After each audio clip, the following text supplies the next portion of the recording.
عزیز طلبہ، آج ہم 10ویں جماعت تاریخ اور سیاسیات، ہم نے اس کتاب سے دوسرے سبق کی شروعات کی، بھارتی تاریخ نویسی، جس میں چند پہلوؤں پر ہم نے تبصرہ بھی کیا، اس کو سمجھا بھی۔ آج کے اس پیریڈ میں ہم مابعد آزادی تاریخ نویسی پر روشنی ڈالنے کی کوشش کریں گے۔ تو چلتے ہیں مابعد آزادی تاریخ نویسی۔ ایک طرف شاہی خاندانوں کی تاریخ پر زور دینے والی تاریخ نویسی کی جا رہی تھی، تو تہذیبی، سماجی، معاشی تاریخ لکھنے کی ابتدا بھی ہو چکی۔ آزادی کے بعد کے دور میں سماج، سائنس، معاشی نظام، سیاسی نظام، مذہبی رجحانات اور تہذیبی پہلوؤں کی تاریخ کا مطالعہ کرنے کی ضرورت مفکروں کو محسوس ہوئی۔ اس دور کی تاریخ نویسی میں 3 نئے رجحانات دکھائی دیتے۔ نمبر 1 مارکسوادی تاریخ، نمبر 2 محروموں کی تاریخ، اور نمبر 3 نسائی تاریخ، یعنی عورتوں کی تاریخ۔ تو چلیے دیکھتے ہیں مارکسوادی تاریخ یعنی کیا۔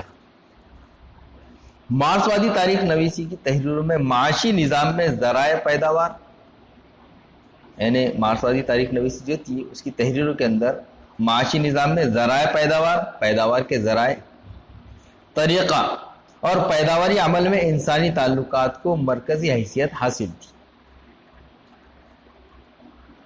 ہر سماجی واقعے کے عام لوگوں پر ہونے والے اثرات کا تجزیہ کرنا مارکسوادی تاریخ نویسیوں کا اہم اصول تھا۔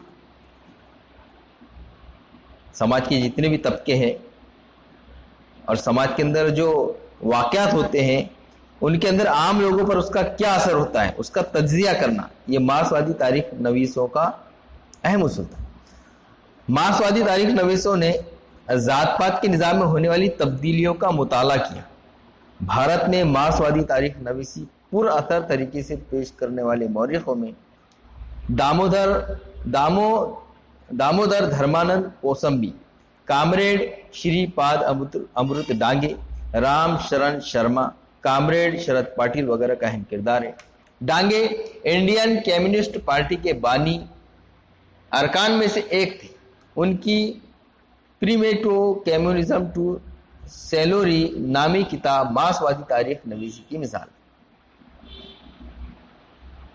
محروموں کی تاریخ، یوں کہا جاتا ہے کہ محروم طبقات کی تاریخ لکھنے کی ابتدا مارکسوادی تاریخ نویسی کے سلسلے سے ہوئی۔ محروم کون؟ محروم وہ لوگ جنہیں ان کے حقوق سے محروم کر دیا گیا ہو، ان کا استحصال کیا گیا ہو، نچلے طبقے کے لوگ۔ تو تاریخ نویسی کی ابتدا سماج کے نچلے طبقات کے عام لوگوں کی سطح سے کرنی چاہیے۔ اس خیال کو پیش کرنے میں اٹلی کے فلسفی اینٹونیو گرام کا مقام اہم ہے۔ محروم طبقات کی تاریخ نویسی میں عوامی روایت کو ایک اہم ماخذ مانا جاتا ہے، جو روایتیں چلتی ہیں اس کو اہم ماخذ۔ رنجیت گوہا نامی بھارتی مورخ نے محروموں کی تاریخ کو ایک اہم نظریے کی حیثیت دلائی، لیکن اس سے قبل ہی بھارت میں مہاتما جیوتبا پھولے اور ڈاکٹر بابا صاحب امبیڈکر کی تحریروں میں محروم طبقات کی تاریخ دکھائی دیتی۔ مہاتما پھولے نے غلام گیری نامی کتاب میں نچلی ذاتوں کی تاریخ نئے سرے سے رقم کی۔ مذہب کے نام پر خواتین اور نچلے طبقات کے استحصال کی طرف توجہ مبذول کری۔ بہت سے انہوں نے جو ہندو مذہب کے اندر سماجی برائیاں تھیں وہ ان برائیوں کو بھی دور کرنے کی کوشش کی۔ عورتوں کو تعلیم سے دور رکھا جاتا تھا، جس کے لیے انہوں نے کوشش کی، اور اپنی بیوی ساوتری بائی کو ساتھ لے کر لڑکیوں کا سب سے پہلا اسکول پونا میں انہوں نے قائم کیا۔ بھارت کی تہذیبی اور سیاسی تعمیرات میں دلت طبقے کا اہم حصہ ہے۔ بھارت میں نو آبادیاتی اور قوم پرست تاریخ نویسی میں انہیں نظر انداز کیا گیا۔ اس بات کے پیش نظر ڈاکٹر بابا صاحب امبیڈکر نے مسلسل مضامین لکھے۔ ان کی اہم تحریروں میں ہو ور دا شودر از، یعنی شودر کون تھے، اور دا انٹچ ایبلز یعنی اچھوت نامی کتابیں محروموں کی تاریخ کی مثال کہی جا سکتی۔ نسائی تاریخ ابتدا میں بھارت کی تاریخ نویسی کے شعبوں میں خاص طور پر مرد محققین فعال تھے، جس کی وجہ سے بھارتی تاریخ میں خواتین کا مقام اور کارنامے نظر انداز ہوتے رہے۔ یعنی سماجی عدم مساوات، مرد عورت کے تعلق سے عدم مساوات، اس پر مزید روشنی ڈالنا نسائی تاریخ کے مورخوں کے سامنے ایک بڑا چیلنج تھا۔ اسی طرح خواتین کے تخلیق کردہ ادب کی تحقیق اور جمع کرنا بھی ضروری تھا۔ تاریخ میں خواتین کے مقام کا از سر نو جائزہ لینا ضروری تھا۔ 19ویں صدی میں خواتین کے متعلق لکھنے والے مصنفین میں تارابائی شندے کا نام نمایاں ہے۔ انہوں نے مرد کو فوقیت دینے والے سماجی نظام اور ذات پات کے نظام کی مخالفت میں خوب لکھا۔ 1882 میں منظر عام پر آنے والی ان کی کتاب استری پرش تلنا اولین نسائی تصنیف تسلیم کی جاتی۔ 1888 میں پنڈتا رما بائی کی کتاب دی ہائی کاسٹ ہندو وومین شائع ہوئی۔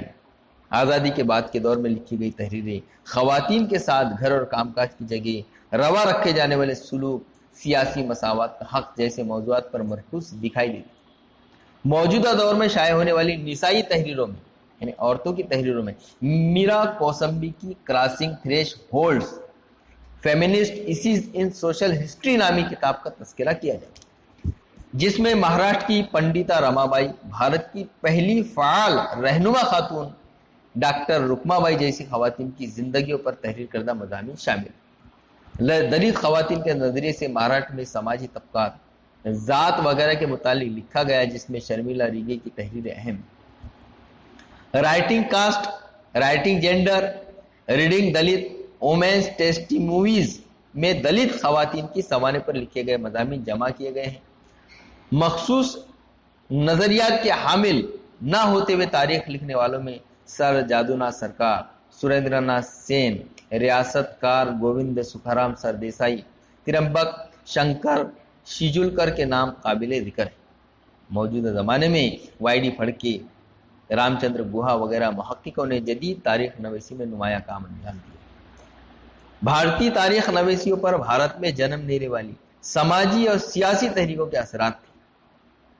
بھارتی تاریخ نویسی پر بھارت میں جنم لینے والی سماجی اور سیاسی تحریکوں کے اثرات تھے۔ اسی کے ساتھ بھارتی تاریخ نویسی کی روایت آزادانہ طور پر استحکام کے ساتھ ترقی پاتی نظر آتی ہے۔ پیارے بچوں، آج کے ہمارے اس پیریڈ میں بس اتنا ہی۔ آگے انشاءاللہ اس سبق پر جو سرگرمیاں دی گئی ہیں، سوالات کے جوابات دیے گئے ہیں، اگلے پیریڈ میں